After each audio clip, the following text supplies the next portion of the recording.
एक ऐसा अफरीत है जो बच्चों को जकड़ रहा है और इसमें फेक न्यूज़ है, डिसइंफॉर्मेशन है, एआई की वजह से हम बड़ा परेशान रहते हैं। आप क्या समझते हैं यूथ को किस तरह हैंडल करें सोशल मीडिया के नुकसानात से, और जिस तरीके से ज़हनी तौर के ऊपर बच्चे बड़े मायूस होते हैं? इसमें एक क्वेश्चन मैं आपसे ही करना चाहूँगा कि आपने कभी ईसीजी की रिपोर्ट देखी है? ईसीजी की रिपोर्ट्स में लाइन सीधी हो तो उसका क्या मतलब है? कि जिंदगी नहीं, नो लाइफ।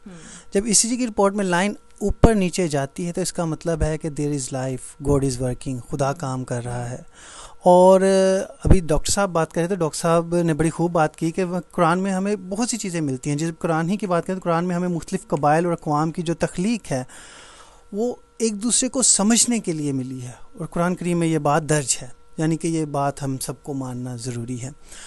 यूथ की जब बात करते हैं तो यूथ को हमें जो अपने आप को हम चर्च में हैं, मस्जिद में हैं या मंदिर में हैं या गुरुद्वारे में हैं, जो लीडर्स हैं, जो उल्मा हैं, उनको बताने की ज़रूरत है।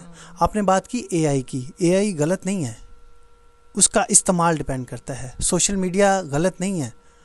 अब सोशल मीडिया को समझने की ज़रूरत है कि सोशल मीडिया जो है हम जो हमारे टीचर्स हैं, जो प्रोफेसर्स हैं, वो बताते हैं कि सोशल मीडिया को हम इस्तेमाल नहीं कर रहे, सोशल मीडिया हमें इस्तेमाल कर रहा है।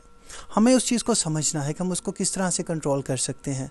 अगर मुझे ये पता है कि मैं आंखें बंद करके ड्राइव करूँगा तो डेफिनेटली मैं टकराऊँगा, और सिर्फ खुद नहीं टकराऊँगा, मैं दूसरों को भी नुकसान दूँगा। तो मसाजिद में, अगर चर्चिज़ में, अगर स्कूल्स में तो बच्चे बात सीखते हैं, मगर वहाँ पे इस तरह से अमल नहीं है। जो बात मस्जिद के प्लेटफार्म से या चर्च के प्लेटफार्म से या किसी इबादतगाह के प्लेटफार्म से वहाँ पे जो प्रीस्ट है, वहाँ पे जो खादम है वो करेंगे तो उसका मानी अलग होगा। डॉक्टर तारिक साहब ने बड़ी खूब बातें की हैं कि पाकिस्तान को बताने की ज़रूरत नहीं है, दुनिया पाकिस्तान में इंटरफेथ को देखती है। और डॉक्टर साहब ने कहा कि हम देखते हैं कि दुनिया में बहुत सी जगहों पे इस तरह से हो रहा है।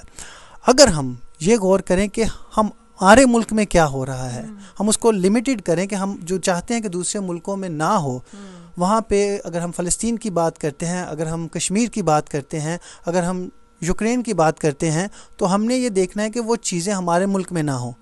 अगर हम इस मुल्क में रहते हैं तो क्या हमारे मुल्कों में ऐसे हादसा नहीं होते? हमारे मुल्क में भी होते हैं, मगर हम उसको कंट्रोल कर लेते हैं।